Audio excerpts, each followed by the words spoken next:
Hello guys, AG this side. So welcome you all to my channel study with AG. तो last जो part था उसमें जो हम लोग का हैलोजन फैमिली है उसका फर्स्ट पार्ट हम लोग कवर किए थे। तो आज हम लोग सेकेंड पार्ट में हैलोजन फैमिली और उसके साथ अगर हो सके तो ग्रुप 18 को भी कवर कर लेंगे। अगर नहीं हो पाया तो उसका एक सेपरेट सा वीडियो आएगा।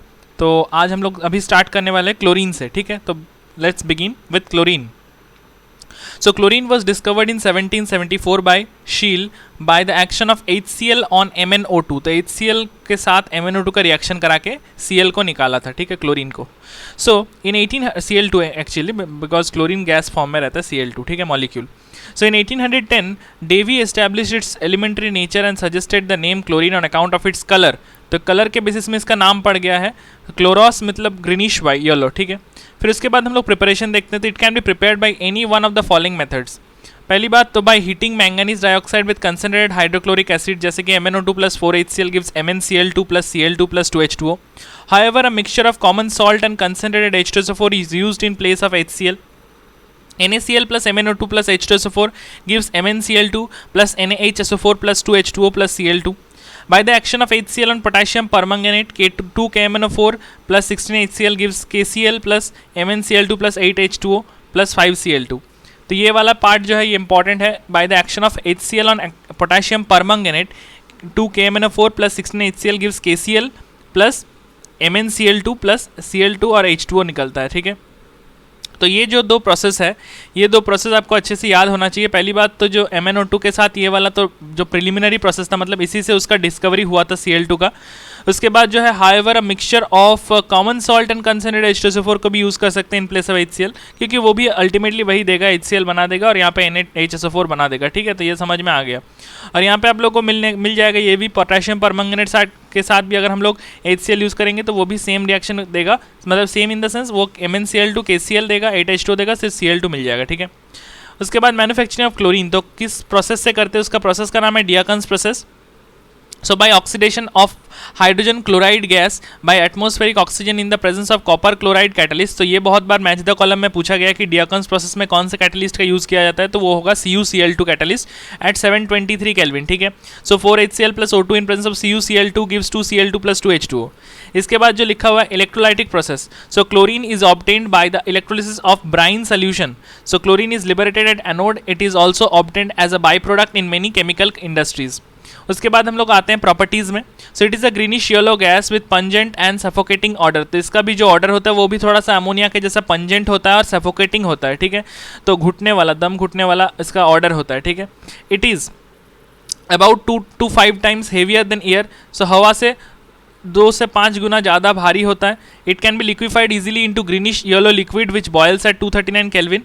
It is soluble in water, ठीक है, वाटर में सोल्यूबल होता है। इसके बाद chlorine reacts with number of metals and non metals to form chlorides. So 2Al plus 3Cl2 gives 2AlCl3, 2Na plus Cl2 gives 2NaCl, 2Fe plus 3Cl2 gives 2FeCl3, P4 plus 6Cl2 gives 4PCl3 और S8 plus 4Cl2 gives 4S2Cl2, ठीक है। ये जो सारे chlorine है वो किसके साथ, मेटल्स या नॉन मेटल्स के साथ रिएक्ट करके क्लोराइड्स बनाता है, ठीक है। इसमें से S2Cl2 थोड़ा सा इंपॉर्टेंट है, तो S8 plus 4Cl2 gives 4S2Cl2, ठीक है। इसके बाद आ जाता है हम लोग बाद में, मतलब नेक्स्ट वाला जो टॉपिक है, it has great affinity for hydrogen. तो so great affinity for hydrogen, hydrogen के साथ भी ये रिएक्ट करता है। So it reacts with compounds containing hydrogen to form HCl। सो H2 plus Cl2 gives 2HCl, H2S plus Cl2 gives 2HCl plus sulphur अलग से मिल जाता है, और C10H16 plus 8Cl2 gives 16HCl plus 10C, ठीक है। With excess of ammonia chlorine gives nitrogen and ammonium chloride, whereas with excess of chlorine nitrogen trichloride is form. तो ये वाला बहुत इंपॉर्टेंट है। तो एक्सेस अगर अमोनिया ले लेते तो यहाँ पे NH4Cl मिल जाता है, N2 गैस मिल जाता है। लेकिन अगर क्लोरीन को एक्सेस में लेंगे तो यहाँ पे NCl3 बनेगा, नाइट्रोजन ट्राइक्लोराइड, जो कि एक एक्सप्लोसिव रहता है, और यहाँ पे HCl मिलता है, ठीक है। So with cold and dilute alkalis chlorine produces mixture of chloride and hypochlorite but with hot and concentrated alkalis it gives chloride and chlorate। तो ये बहुत इंपॉर्टेंट सा एक टॉपिक है जो ये वाला पार्ट है कि एल्कलीज कोल्ड डाइल्यूट अगर एल्कलीज मिल रहता है तो वहाँ पे क्या बनता है, क्लोराइड बनता है और हाइपोक्लोराइड बनता है। लेकिन अगर हॉट एंड कॉन्सेंट्रेटेड एल्कलीज रहा तो वहाँ पे क्या बनता है, क्लोराइड बनता है और उसके साथ क्लोरेट बनता है, मतलब इसमें हाइपोक्लोराइड और इसमें क्लोरेट। सो 2NaOH जो कोल्ड एंड डाइल्यूट अगर रहा तो क्या बनेगा, यहाँ से Cl2 बनेगा और यहाँ से हम लोग का प्रोडक्ट मिल जाएगा NaCl और NaOCl। तो ये हो गया हम लोग का हाइपोक्लोराइड, ठीक है। और उसके बाद वाटर, और उसके बाद जो कोल्ड कॉन्सेंट्रेटेड एंड हॉट वाला जो है उसमें से क्या निकलता है यहाँ पे NaClO3, तो ये बन गया क्लोरेट और इसके साथ ये NaCl, तो क्लोराइड तो बनेगा ही। With dry slaked lime it gives bleaching powder 2CaOH whole twice plus 2Cl2 और CaOCl whole 2 plus CaCl2 plus 2H2O, ठीक है। तो कैल्शियम ऑक्सीक्लोराइड ये हो गया आपका क्या, ब्लीचिंग पाउडर। तो CaOCl का होल 2, ठीक है, प्लस CaCl2 प्लस 2H2O। तो ये आपका ड्राई स्लेक्ट लाइम जब आपका रिएक्शन करता है तब ये ब्लीचिंग पाउडर बनाता है, ठीक है। तो ये वाला रिएक्शन भी पूछ चुका है ऑलरेडी, ब्लीचिंग पाउडर वाला, तो ये आपको याद रखना है। ये CaOCl होल ट्वाइस जो है ये ब्लीचिंग पाउडर का फॉर्मूला है, ठीक है। So the composition of bleaching powder is, यहाँ पे लिखा हुआ है देखिए, CaOCl whole twice dot CaCl2 dot CaOH whole twice dot 2H2O। ये पूरा हो गया इसका कंपोजिशन, इसका जो कंपोजिशन है पूरा ये बन गया। तो CaOCl whole 2 dot CaCl2 dot CaOH whole twice dot 2H2O। Chlorine reacts with hydrocarbons and gives substitution products with saturated hydrocarbons and addition product with unsaturated hydrocarbons. For example, CH4 plus Cl2 UV radiation में हम लोग को क्या मिलेगा, CH3Cl मिलेगा और HCl मिलेगा, जिसका नाम जो है मिथाइल क्लोराइड है। उसके बाद यहाँ पे आप लोग को देखने को मिलेगा यहाँ C2H4 प्लस Cl2 जो है ये रूम टेम्परेचर में क्या करेगा, C2H4Cl2 बनाएगा, तो 1,2 डाइक्लोरोइथेन बनाएगा, ठीक है। Chlorine water on standing loses its yellow colour due to the formation of HCl and HOCl। तो क्लोरीन वाटर अगर बहुत देर तक रहता है, मतलब standing loses its yellow colour, तो इसका येलो कलर छूट जाता है due to the formation of HCl and HOCl, ठीक है। सो हाइपोक्लोरस एसिड जो HOCl है so formed gives present nascent oxygen, ये नेसेंट ऑक्सीजन देता है। इसके कारण क्या होता है, इसका ऑक्सीडाइजिंग नेचर आता है और इसका ब्लीचिंग एक्शन किसके कारण आता है, ऑक्सीडाइजिंग प्रॉपर्टी के कारण आता है, ठीक है। So it oxidises ferrous to ferric, sulphide to sulphate, chlorine oxidises sulphur dioxide to sulphur trioxide and iodine to iodate, ठीक है। In the presence of water they form sulphuric acid and iodic acid respectively. So ये देख लेते हैं हम लोग। सो FeSO4 अगर हम लोग का H2SO4 और Cl2 के साथ रिएक्शन करते हैं तो यहाँ पे क्या मिलता है, Fe2SO4 whole thrice, Fe2SO4 whole thrice plus 2HCl, ठीक है। और Na2SO3, तो यहाँ पे Na2SO3 जो है ये किसमें, सल्फाइड को सल्फेट में बदल देगा, तो Na2SO4 में बदल देगा। फिर SO2 सल्फर डाइऑक्साइड जो है वो किस में बदल जाएगा, वो सल्फर ट्राइऑक्साइड में बदल जाएगा। लेकिन यहाँ पे सल्फर ट्राइऑक्साइड लिखा हुआ है, लेकिन यहाँ पे H2SO4 दिया हुआ है, ठीक है, ये आपको याद रखना है। In presence of water they form sulphuric acid, तो यही बात है, सल्फ्यूरिक ट्राइऑक्साइड वाटर के प्रेजेंस में क्या बना देगा, सल्फर डाइऑक्साइड, और आयोडीन आयोडिक एसिड बना देगा HiO3, ठीक है। इसके बाद वाटर के प्रेजेंट में, इसके बाद it is a powerful bleaching agent, bleaching action is due to oxidation. ये बहुत बार पूछ चुका है, जो क्लोरीन का ब्लीचिंग एक्शन होता है ड्यू टू ऑक्सीडेशन नेचर होता है, ठीक है। तो Cl2 plus H2O gives HClO plus oxygen, तो ये ऑक्सीजन जो रहता है यही कलर्ड सब्सटेंस को कलरलेस बना देता है, ये ऑक्सीडाइज ब्लीचिंग एक्शन करता है, ठीक है। सो यूजेस जो होता है, it is used in for bleaching wood pulp required for the manufacturing of paper and rayon, bleaching cotton and textiles and in the extraction of gold and platinum, in the manufacturing of dyes, drugs and organic compounds such as CCl4, CHCl3, DDT and refrigerants etcetera. और इसको स्टेरिलाइजिंग drinking water के काम में भी ले आ जाता है क्योंकि इसका ब्लीचिंग एक्शन रहता है, ठीक है। और उसके बाद इसका preparation of poisonous gases such as phosgene COCl2, tear gas CCl3.NO2, उसके बाद mustard gas Cl CH2CH2S CH2CH2Cl। तो ये जो आपका फॉर्मूला यहाँ पे लिखा हुआ है ये आपको अच्छे से याद रखना है। COCl2 का स्ट्रक्चर जो होगा ऐसे करके डबल बॉन्ड Cl और यहाँ पे डबल बॉन्ड और यहाँ पे ClCl रह जाएगा, ये होगा फॉस्जीन गैस।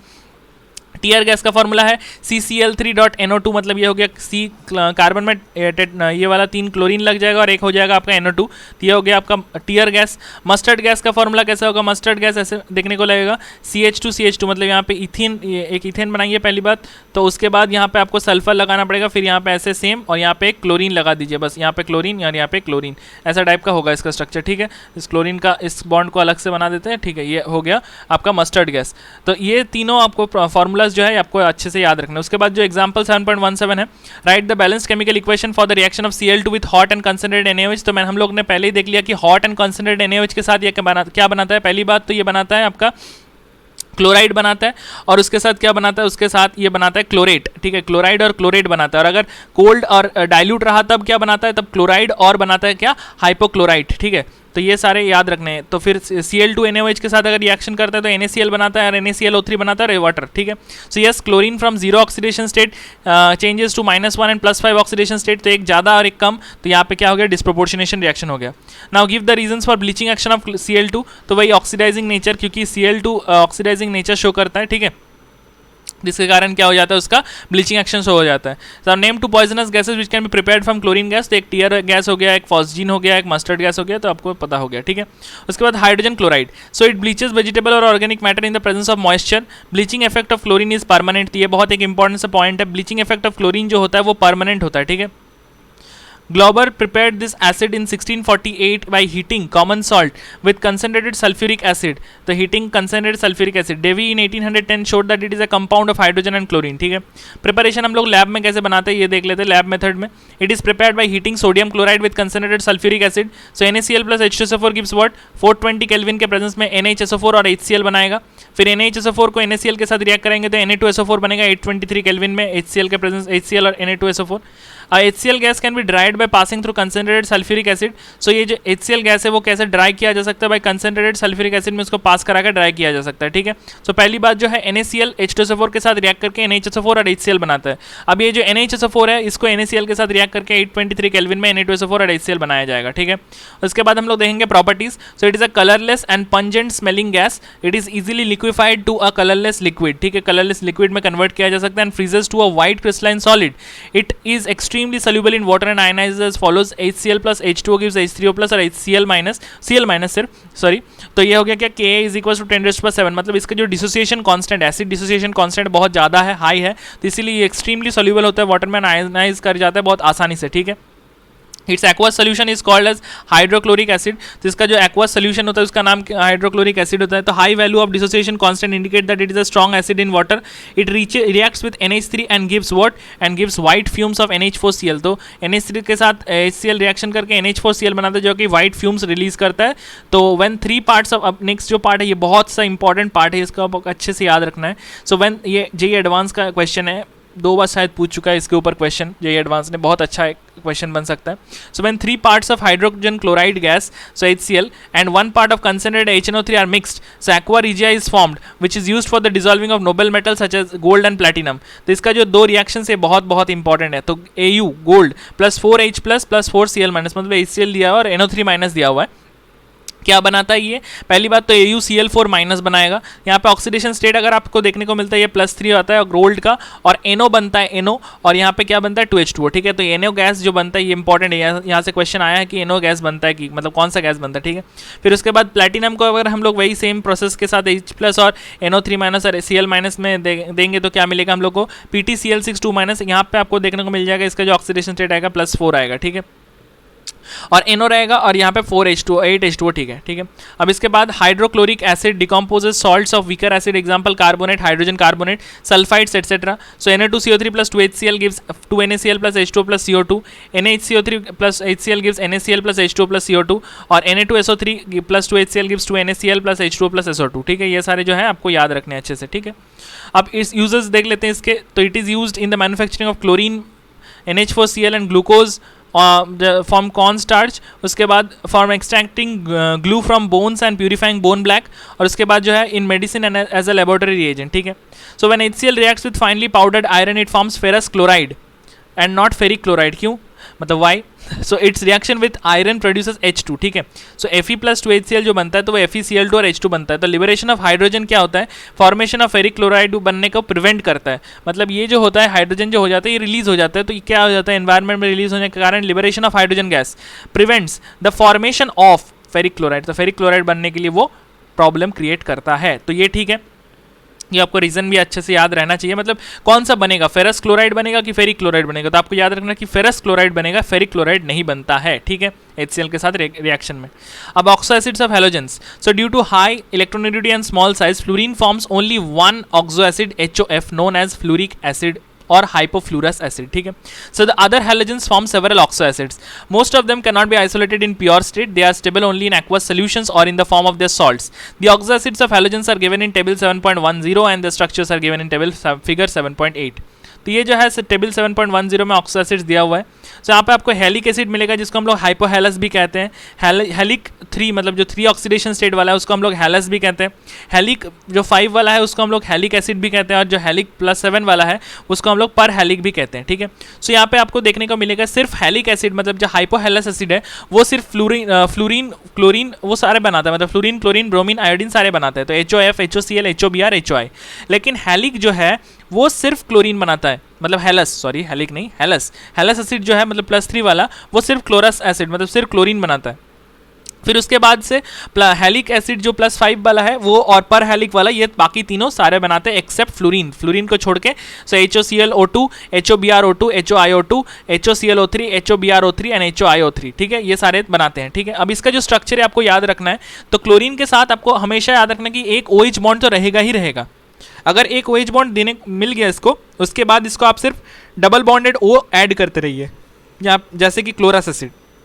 इसके बाद क्लोरिक एसिड में क्या होगा, तो यहाँ पे OH तक लगा दिया, यहाँ पे एक डबल बॉन्ड O भी लगा दिया, उसके बाद फिर से एक डबल बॉन्ड O लगा दीजिए। पर क्लोरिक में क्या होगा, एक तो OH लगा दिया, उसके बाद एक डबल बॉन्ड O लगा दीजिए, फिर से डबल बॉन्ड O, फिर से डबल बॉन्ड O लगा दिया, ठीक है। अब इसके बाद हम लोग आगे देखते हैं कि inter halogen compounds. So when two different halogens reacts with each other, interhalogen compounds are formed. They can be assigned general compositions as XX-, XX-3, XX-5. খাবে তো খেয়ে নে, আমি এখন খাবো না, পরে খাচ্ছি এখন খাবো না। So when two different halogens reacts with each other, interhalogen compounds are formed. They can be assigned general composition as XX-, XX-3, XX-5, XX-7, where X is a halogen of larger size and X- of smaller size, and X is an electropositive than X-. तो ये वाला statement question में बहुत बार आ चुका है। जो X जो होगा वो हेलोजन ऑफ लार्जर साइज होगा, बड़ा साइज का, X- of smaller size, and X is a more electropositive than X-. As the ratio between radii of X and X- increase, the number of atoms per molecule also increase. Thus iodine fluoride should have maximum number of atoms as the ratio of radii between I and F should be maximum. That is why the formula is IF7 having maximum number of atoms. तो यहाँ से preparation हम लोग को देखने को मिलेगा. So the interhalogen compounds can be prepared by the direct combination or by the action of halogen on lower interhalogen compounds. So the product form depends upon some specific condition. For example, Cl2 plus F2 437 kelvin में ClF बनाएगा. I2 plus 3Cl2 access में अगर chlorine दे देंगे तो 2ICl3 बनाएगा। यहाँ पे Cl2 और F2 को अगर एक्सेस में दे देंगे तो 573 केल्विन में ClF3 बनाएगा। I2 और Cl2 को इक्विमोलर मिक्सचर रखेंगे तो ICl बनेगा। Br2 और 3F2 अगर डाइल्यूटेड विद वाटर है तो BrF3 बनेगा, और Br2 और F2 बनेगा, 5F2 एक्सेस में रहेगा तो BrF5 बनेगा, ठीक है। अब इसके बाद आगे हम लोग प्रॉपर्टीज में देखते हैं। तो some properties of interhalogen compounds are given. तो यहाँ पे टाइप्स जो है XX-1, XX-3, XX-5 and XX-7, ClF, BrF, IF, BrCl, ICl, colourless gas, pale brown gas, detected spectroscopically gas, अच्छा ठीक है। और यहाँ पे रूबी रेड सॉलिड। तो ये सारे जो है आपको एक बार सिर्फ इसका स्ट्रक्चर और इसको चीज़ को एक बार देखना है बस, उसके बाद आपको कुछ और नहीं देखना है। तो यहाँ पे आप ये टेबल को एक बार अच्छे से देख लीजिए, ठीक है। उसके बाद हम लोग आगे देखते हैं। So there these are all covalent molecules and diamagnetic in nature. तो ये सारे जो होते हैं क्या होते हैं, डायमैग्नेटिक नेचर के होते हैं। So they are volatile solids. तो वो सारे जो होते हैं वोलाटाइल सॉलिड्स होते हैं, और liquids at 298 kelvin except ClF which is a gas. तो ये जो होता है ये गैस होता है। Their physical properties are intermediate between those of constituent halogens except that their melting point and boiling point are little higher than expected, ठीक है। तो इनका जो फिजिकल प्रॉपर्टीज होता है वो इंटरमीडिएट होता है, एक्सेप्ट किसका, ये melting point and boiling point वो जो होता है वो लिटिल हायर होता है जितना एक्सपेक्टेड किया जाता है उससे। So there chemical reactions can be compared with individual halogens. तो in general the interhalogen compounds क्या होता है, are more reactive than halogens except fluorine. fluorine में जो होता है वो interhalogen compounds उसका कम reactive होता है as compared to fluorine से। This is because XX- bond in is interhalogen is weaker than XX bond in halogen except fluorine bond.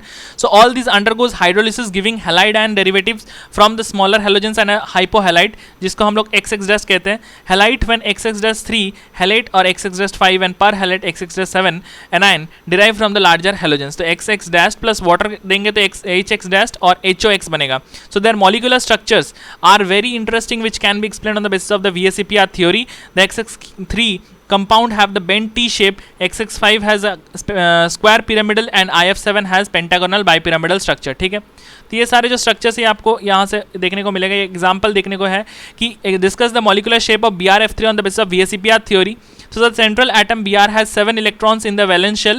3 of these will form electron pair bonds with 3 fluorine atoms, leaving behind 4 electrons. Thus there are 3 bond pairs and 2 lone pairs. According to VSEPR theory, these will occupy the corners of the trigonal bipyramidal. ठीक है, The 2 lone pairs will occupy the equatorial position में रहेगा to minimize the lone pair repulsions and the bond pair repulsions which are greater than the bond pair repulsion. ठीक है, तो lone pair bond pair repulsion किससे ज़्यादा होता है bond pair repulsion से, तो इसीलिए उसको घटाने के लिए उसको equatorial position में रहना पड़ता है. ठीक है, so in addition the axial fluorine atoms will be bent towards the equatorial fluorine in other order to minimize the lone pair repulsions. The shape would be that of a slightly bent T shape. Uses जो है, so these compounds can be used as a non-aqueous solvent. Interhalogen compounds are very useful fluorinating agents. ClF3, BrF3 are used for the production of UF6 in the enrichment of U235. U plus 3 ClF3 gives UF6 or 3 ClF. Why is ICl more reactive than I2? तो भाई जो bond enthalpy के बारे में हम लोग discuss किए कि ICl का जो बॉन्ड है वो थोड़ा सा इजीली ब्रेक करेगा एज कम्पेयर टू II का जो बॉन्ड है उससे, या ClCl का जो बॉन्ड है उससे. ठीक है, तो ये समझ में आ गया.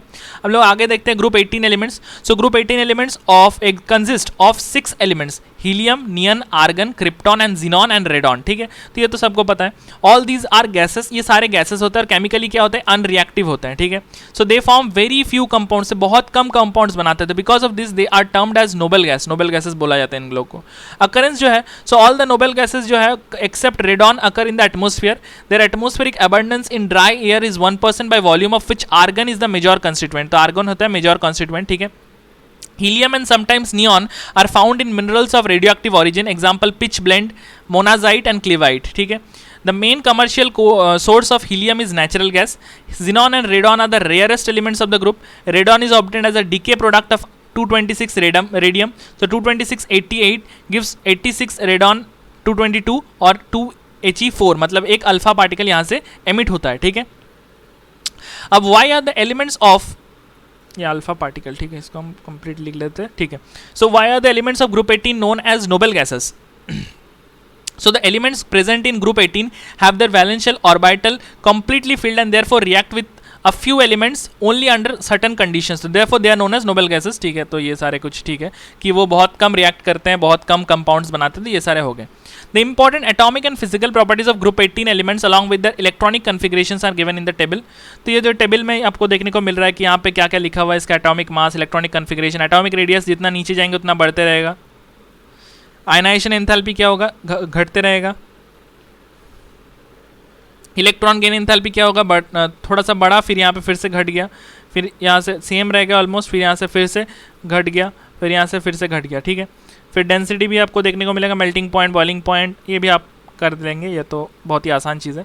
उसके बाद electronic configuration. So all noble gases have general electronic configuration NS2 except helium जिसका 1s2 रहता है. So many of the properties of noble gases including their inactive nature are ascribe to their close shell configuration. तो इसका octet जो complete रहता है, इसके कारण क्या होता है, ये रिएक्टिव ज़्यादा नहीं होता, मतलब बहुत रिलक्टेंट होता है बॉन्डिंग करने में या रिएक्शन करने में. ठीक है, so due to the stable electronic configuration this gases exhibit very high ionization enthalpy. However it decreases down the group with increasing in atomic size. तो इंक्रीज अगर साइज बढ़ता है तो इसका जो आयनाइजेशन एंथैल्पी वो डिक्रीज करता है. ठीक है, अब एटॉमिक रेडिया का देखते हैं. तो atomic radii increases down the group with increasing atomic number. Electron gain enthalpy. Since noble gases have stable electronic configuration they have no tendency to accept the electron and therefore have large positive values of electron gain enthalpy. तो इनका हम लोग जब periodic table पढ़े थे तब भी हम लोग देखे थे कि जो नोबल गैसेस होता है उनका जो इलेक्ट्रॉन गेन एंथैल्पी होता है बहुत ज़्यादा पॉजिटिव होता है. ठीक है, highly positive.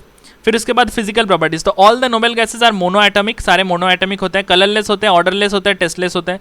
They are sparingly soluble in water. They have very low melting and boiling point because the only type of interatomic interactions in this element is weak dispersion forces.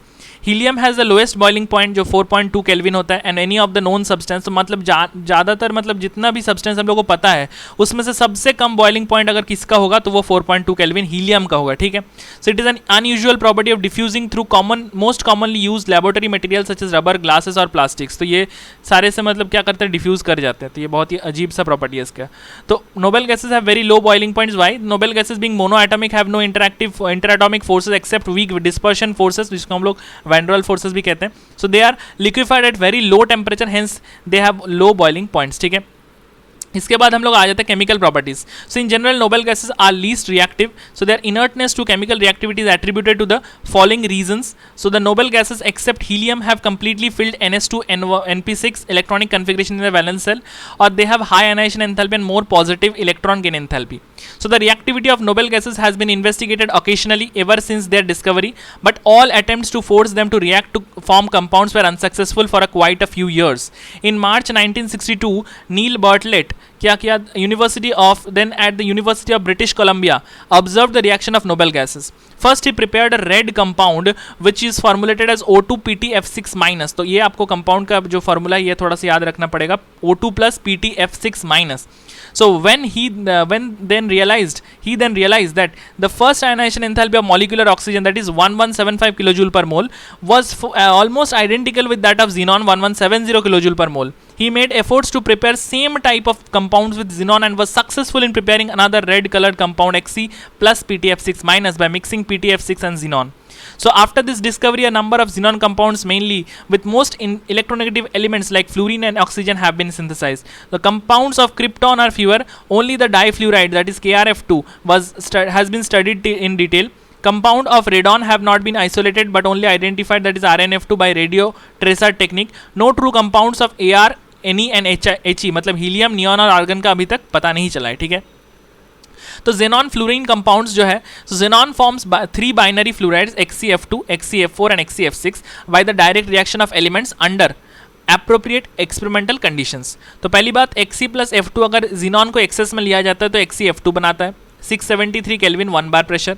अगर 1:5 का ratio में xenon और fluorine को लिया जाता है F2 और Xe को, तो यहाँ पे 873 केल्विन 7 बार प्रेशर के प्रेजेंस से XeF4 बनता है। और Xe और 3F2 1:20 का रेशियो में रखता है तो 573 केल्विन 60 to 70 बार प्रेशर में XeF6 बनता है। सो ये बहुत ही इंपॉर्टेंट रेशियो जो है ये आपको याद रखना है। XeF6 can also be prepared by the interaction of XeF4 and O2F2 at 143 kelvin. ठीक है, सो ये अभी आपको देखने को मिलेगा कि XeF4 प्लस O2F2 है। ये तो हम लोग को पता है कि O2F2 जो होता है इसमें इसका फ्लोरीन का ऑक्सीडेशन स्टेट -1, मतलब इसमें जो ऑक्सीजन का वो होता है +1 होता है। तो ये हो गया एक फ्लोरीनेटिंग एजेंट, यहाँ से आपको XeF6 और O2 मिल जाएगा। XeF2, XeF4, XeF6 are colorless crystalline solids and sublime readily at 298 Kelvin. They are powerful fluorinating agents. तो ये सारे भी जो होते हैं वो भी fluorinating agent होते हैं, मतलब फ्लोरीन को easily lose कर सकते हैं। They are readily hydrolyzed even by the traces of water. For example, XeF2 is hydrolyzed to give Xe, HF and O2. So XeF2 plus 2H2O gives 2Xe plus 4HF plus O2. The structures of the three xenon fluorides can be deduced from VSEPR and these are shown in figure 7.9. XeF2 and XeF4 have linear and square planar structure respectively. तो इसका जो structure होता है XeF4 and XeF2 का वो linear और square planar होता है। XeF6 has 7 electron pairs, 6 bonding pairs and 1 lone pair and would thus have a distorted octahedral structure as found experimentally in the gas phase. Xenon fluorides react with fluoride ion acceptors to form cationic and species and fluoride ions donor to form fluoroanions. XeF2 plus PF5 जो बनेगा वो क्या बनेगा, XeF plus और PF6 minus. तो ये वाला जो देखने को मिलेगा XeF2 और PF5 जो है वो क्या बनता है, XeF प्लस, ये कैटाइनिक पार्ट है, और एनानिक पार्ट PF6 माइनस। तो ये वाला जो पार्ट है यही फ्लोरीन डोनर का काम करता है। ठीक है, फ्लोराइड आयन डोनर का काम करता है। फिर उसके बाद XeF4 प्लस SbF5 ये भी फ्लोरीनेटिंग एजेंट है, तो XeF3 plus SbF6 minus. XeF6 और MF जो बनेगा ये कोई भी मेटल हो सकता है, जैसे कि सोडियम, पोटेशियम, रुबिडियम और सीजियम, तो ग्रुप 1 एलिमेंट्स। और यहाँ पे क्या बनता है, M प्लस बनता है और XeF7 माइनस बनता है। ठीक है, इसके बाद हम लोग को देखने को मिलेगा xenon ऑक्सीजन कंपाउंड्स। तो hydrolysis of XeF4 and XeF6 with water gives XeO3, 6 XeF4 plus 12 H2O gives 4 Xe plus 2 XeO3 plus 24 HF plus 3 O2। ये बहुत इंपॉर्टेंट सा रिएक्शन है, यहाँ से आपको ऑक्सीजन भी मिलता है और आपको ये वाला कंपाउंड याद रखना है, ये XeO3 बनाता है। ठीक है, XeF6 फिर वाटर के साथ रिएक्ट करेगा तो XeO3 और 6 HF बनता है। पार्शियल हाइड्रोलिसिस ऑफ XeF6 क्या बनाता है, गिव्स ऑक्सीफ्लोराइड जैसे कि XeOF4 and XeO2F2। So XeF6 plus water XeOF4 plus 2HF और XeF6 plus 2H2O gives XeO2F2 plus 4HF। XeO3 जो होता है वो एक कलरलेस एक्सप्लोसिव होता है, colorless explosive solid होता है and has a pyramidal molecular structure. So HCFO4 is a colorless volatile liquid and has a pyramidal molecular okay, so square pyramidal molecular structure. ठीक है, तो यहाँ पे जो आपको कंपाउंड्स दिया हुआ, जैसे कि ये HCF2 का स्ट्रक्चर है, यहाँ पे स्क्वायर प्लानर ये HCF4 का स्ट्रक्चर है, ये डिस्टॉर्टेड ऑक्टाहेड्रल HCF6 का स्ट्रक्चर है, ये आपको HCOF4 का स्ट्रक्चर मिलता है, यहाँ पे ये आपको HCO3 का स्ट्रक्चर मिलता है. तो ये जो स्ट्रक्चर्स है इनका जो लोन पेयर से आपको याद रखना है, क्योंकि डायरेक्ट क्वेश्चन ऐसा पूछा गया है कि डायरेक्ट लोन पेयर आपको पूछ रहे कितना लोन पेयर है XC में, तो ऐसा टाइप का पैटर्न ज़्यादातर देखा जाता है. और जो दूसरा पार्ट है वो है कि यहाँ पे आपको जो मतलब जो फाइनल प्रोडक्ट है, जैसे कि हाइड्रोलिसिस करने के बाद या आपको मतलब ये जो वाटर के साथ, हाँ, ये जो हाइड्रोलिसिस होने के बाद का प्रोडक्ट, ये सारे आपको डायरेक्टली पूछा जाता है कि इसका इसमें कितना है लोन पेयर. डायरेक्ट आपको दे देगा कि इसका अगर हाइड्रोलिसिस करेंगे तो जो प्रोडक्ट बनेगा उसमें कितना लोन पेयर है, ऐसे टाइप का. ठीक है, so does the hydrolysis of HCF6 lead to redox reaction? No, the product of a hydrolysis are HCOF4 and HCO2F2 where the oxidation states of all the element remain the same as it was in the reacting state. अब इसके बाद जो है uses, so helium is a non inflammable and light gas. तो ये non inflammable light gas रहता है, hence it is used in filling balloons for metrological observations. तो इसीलिए इसको बलून फिलिंग में काम में लेता है. उसके बाद it is also use in gas cooled nuclear reactors. तो गैस कूल्ड न्यूक्लियर रिएक्टर्स में भी इसको काम में लिया जाता है. लिक्विड हीलियम जो है finds uses as cryogenic agent for carrying out various experiments at low temperatures.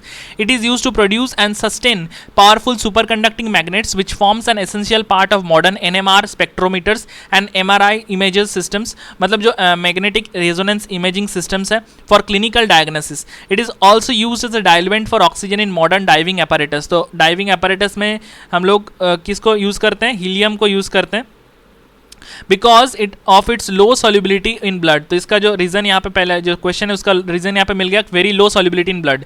Neon is used in discharge tubes and fluorescent bulbs for advertisement display purpose. Neon bulbs are used in botanical gardens and in greenhouses. Argon जो है उसको यहाँ पे use किया जाता है, used in mainly to provide an inert atmosphere in high temperature metallurgical process for arc welding for of metals and alloys and for filling of electric bulbs.